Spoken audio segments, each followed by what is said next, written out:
बच्चा बगल में ढंढोरा शहर में। घर भर में हलचल का समा था। ऐसा लग रहा था जैसे इमरजेंसी नाफिज कर दी गई है। घर का हर फर्द परेशान इधर से उधर दौड़ता भागता नजर आ रहा था। तमाम घर वाले एक ही चीज तलाश कर रहे थे, यानी दादी जान का चश्मा। जब से दादी जान को भूलने की बीमारी हुई थी, आए दिन वो अपनी कोई ना कोई चीज कहीं ना कहीं रखकर भूल जाती थी और शामत आ जाती थी घर भर की। क्योंकि जब तक वो चीज मिल ना जाए, दादी जान ना खुद सुकून से रहती और ना ही किसी और को चैन से बैठने देती। और चश्मा तो उनके लिए बहुत हसास और नाजुक मामला था, क्योंकि इस ज़ईफ़ी के आलम में भी दादी जान अपने बचपन के शौक और मशग़ले कुतुब-बीनी के बना नहीं रह सकती। नज़दीक की नज़र कमज़ोर होने की वजह से दादी जान पढ़ने के लिए चश्मा लगाती थीं। सुबह सवेरे तलावत कलाम पाक और इसके बाद सुबह नाश्ते के साथ ताज़ा अखबार पढ़ना दादी जान का रोज़ाना का मामूल था। कल शभी तो उन्होंने अपने छोटे से कुतुब खाने से नसीम हिजाज़ी की किताब खाक और खून निकाली थी, जो आज उनको पढ़नी थी।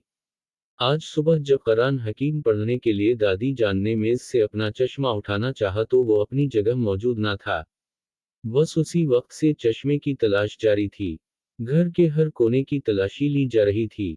मुख्तलिफ अफराद मुख्तलिफ सिमतों में चश्मा ढूंढ रहे थे। हत्ता कि वॉशिंग मशीन, फ्रिज और कपड़ों की अलमारी तक में चश्मा तलाश कर लिया गया। अम्मी ने तो बावर्ची खाने में मसालों की बर्नियों तक में चश्मा देख लिया था। परेशानी में दादी जान का ब्लड प्रेशर बढ़ गया था, जो उनकी सेहत के लिए खतरा था। अम्मी ने जल्दी से ब्लड प्रेशर की दवा देकर उनको आराम करने को कहा, लेकिन तलावत कलाम पाक के बगैर दादी जान को बेचैनी हो रही थी। जो सूरतें उनको ज़बानी याद थीं वो पढ़ चुकी थीं, और फिर आज तो उनका कुरान पाक ख़त्म होने वाला था। दादी जान महीने में 2 कुरान हकीम मुकम्मल करती थीं। रात मैंने सोने से पहले खुद मेज पर रखा था, फिर कहाँ चला गया। सुबह से कई बार दादी जान ये बात दोहरा चुकी थी। दादी जान का चश्मा ना मिलना था ना मिला। बिलाखिर घर वाले थक हार कर बैठ गए, क्योंकि सब मायूस हो चुके थे, लेकिन दादी जान को किसी पल करार नहीं आ रहा था। वो बेचैनी से टहल रही थीं। उनको यूं बेसुकून देखकर सब लोग दोबारा दादी जान का चश्मा तलाश करने लगे।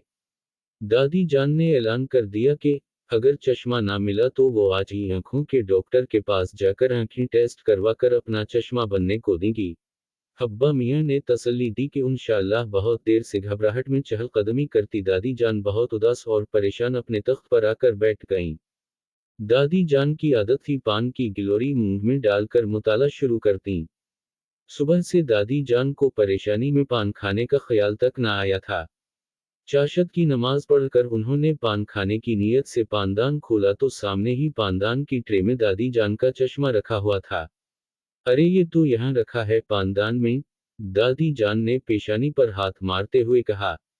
मैंने तो मेज पर रखा था, यहाँ कैसे आ गया। पल भर में घर भर में खबर फैल गई कि दादी जान का चश्मा उनके पानदान में रखा हुआ मिल गया। अब्बा मियाँ हंस दिए। ये तो वही बात हो गई, बच्चा बगल में ढंढोरा शहर में। ये सुनकर गडू मियाँ ने बेसाख्ता कहा, लेकिन यहाँ तो कहावत ही बदल गई। चश्मा पानदान में तलाशी घर भर में। दादी जान जो चश्मा मिलने के बाद पुरसकून हो गई थी, हंसते हुए कहने लगी, वाह गडू मियाँ बहुत खूब। दादी जान को खुश देखकर सारे घर वाले भी बहुत खुश थे।